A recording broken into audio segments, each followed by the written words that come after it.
And I would always think like, oh my God, I'm literally gonna die doing this.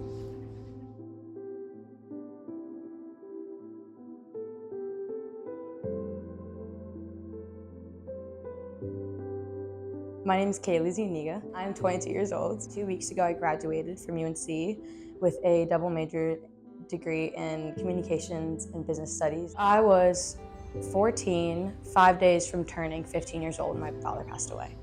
My dad had been diagnosed with severe cirrhosis. My dad was an alcoholic for as long as I was born, and before even my mom, he was an alcoholic, but his liver was failing him. My brother received a call when he was at working the graveyard shift at Sheetz, and the police had called him because they had found my father passed out, face on the bed of his hotel that he had been renting out.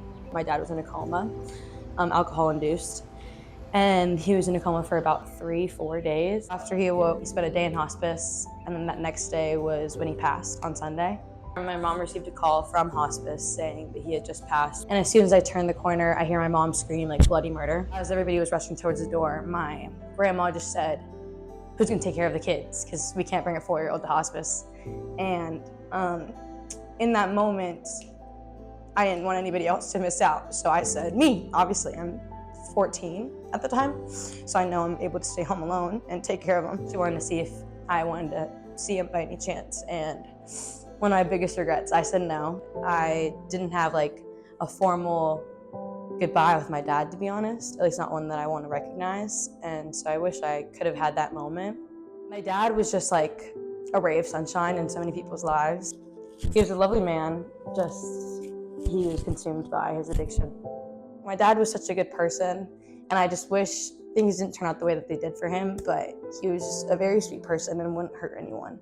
So yeah.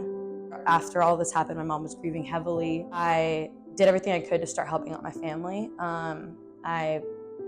I became a provider of some sort for my mom. The whole dynamic of our family just really changed after that. It made me a lot more aware that maybe I didn't have a dad now growing up. I would of course love him to walk me down the aisle one day and share that dance with him, but that's what I have my mom for.